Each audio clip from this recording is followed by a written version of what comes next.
नमस्ते। और आज के इस एक्सप्लेनर में आपका स्वागत है।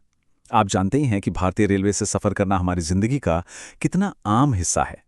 लेकिन सोचिए, महीनों पहले कितनी मेहनत से आपने एक कंफर्म ट्रेन टिकट बुक की और फिर अचानक कोई इमरजेंसी आ गई या प्लान बदल गया। ऐसे में सबसे पहली टेंशन यही होती है कि अब इस बहुमूल्य कंफर्म टिकट का क्या होगा, इसे कैंसिल करने पर भी पैसे कटेंगे।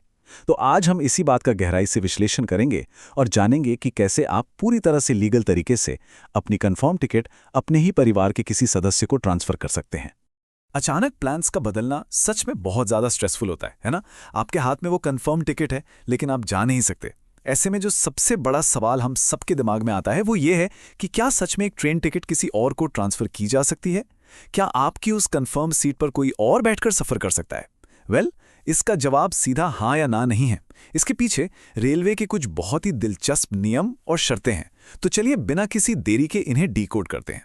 तो चलिए, सबसे पहले the non transferable ticket rule यानी रेलवे की जनरल पॉलिसी को समझते हैं।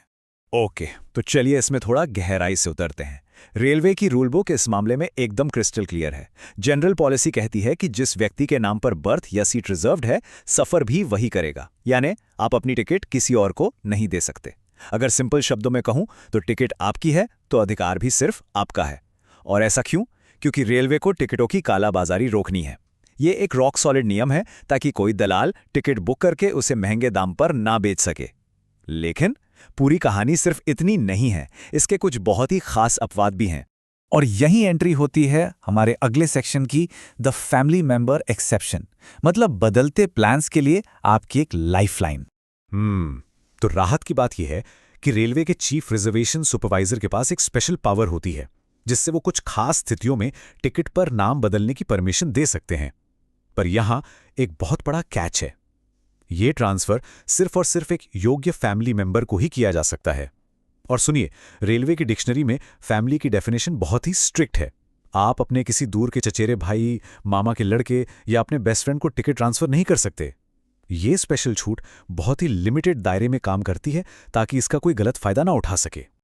और ये लिस्ट बहुत ही शानदार तरीके से ये साफ कर देती है कि एक्चुअल में इस नियम के अंडर कौन कौन आता है। ऑफिशियल रूल्स के हिसाब से आप अपनी कंफर्म टिकट सिर्फ पिता, माता, भाई, बहन, बेटे, बेटी या पति पत्नी को ही ट्रांसफर कर सकते हैं। बस दैट्स इट। लीगली सिर्फ इन्हीं रिश्तेदारों को आपकी जगह सफ़र करने के योग्य माना गया है। इसके अलावा कोई चाचा, ताऊ या भतीजा इस फैसिलिटी का फ़ायदा नहीं ले सकता।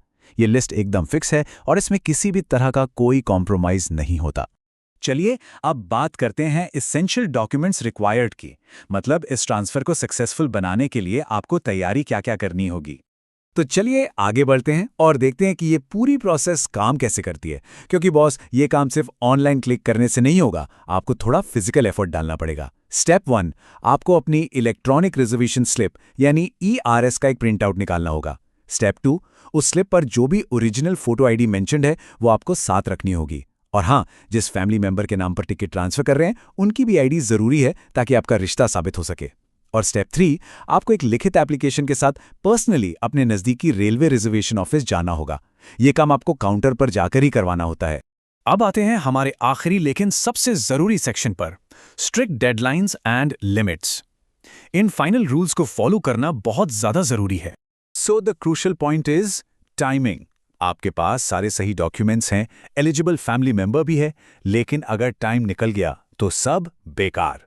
रेलवे का रूल बिल्कुल सख्त है कि आपको अपनी लिखित एप्लीकेशन और सारे डॉक्यूमेंट्स ट्रेन के स्टेशन से छूटने के कम से कम 24 घंटे पहले जमा करने ही होंगे। 24 घंटे मतलब 24 घंटे। अगर आप सोचें कि चलो ट्रेन छूटने से 12 या 15 घंटे पहले जाकर रिक्वेस्ट कर लूं, तो नो वे, आपकी रिक्वेस्ट सीधा रिजेक्ट हो जाएगी। सो टाइम रहते एक्शन लेना सबसे ज्यादा जरूरी है। और एक और बात जिसे मैं बहुत ज्यादा एम्फसाइज करना चाहूंगा, नाम बदलने की ये रिक्वेस्ट सिर्फ ओनली वंस ग्रांट की जाती है। जी हां, सिर्फ एक बार। इसका मतलब यह है कि इसमें कोई सेकंड चांस नहीं मिलता। मान लीजिए आपने एक बार अपनी टिकट अपने भाई के नाम ट्रांसफर कर दी तो अब वो फाइनल है। आप अचानक अपना माइंड चेंज करके उसे वापस अपने नाम या किसी तीसरे इंसान के नाम पर ट्रांसफर नहीं कर सकते। ये डिसीजन फाइनल होता है, इसलिए इसे बहुत सोच समझकर ही लेना चाहिए।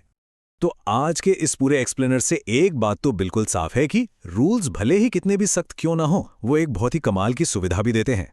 जरा सोचिए, आज के इस मॉडर्न एरा में ये बड़े बड़े ट्रांसपोर्टेशन सिस्टम्स आखिर सिक्योरिटी और पैसेंजर फ्लेक्सिबिलिटी के बीच इतना परफेक्ट बैलेंस कैसे बनाते हैं? एक तरफ टिकट को नॉन ट्रांसफरेबल रखकर वो ब्लैक मार्केटिंग को रोकते हैं, तो वहीं दूसरी तरफ फैमिली मेंबर्स के लिए ये 24 घंटे पहले वाली छूट देकर हमारी अचानक आने वाली जरूरतों और इमरजेंसीज को भी समझते हैं। मुझे उम्मीद है कि इस जानकारी से फ्यूचर में आपकी यात्रा और भी आसान होगी। इस एक्सप्लेनर में हमारे साथ जुड़ने के लिए शुक्रिया।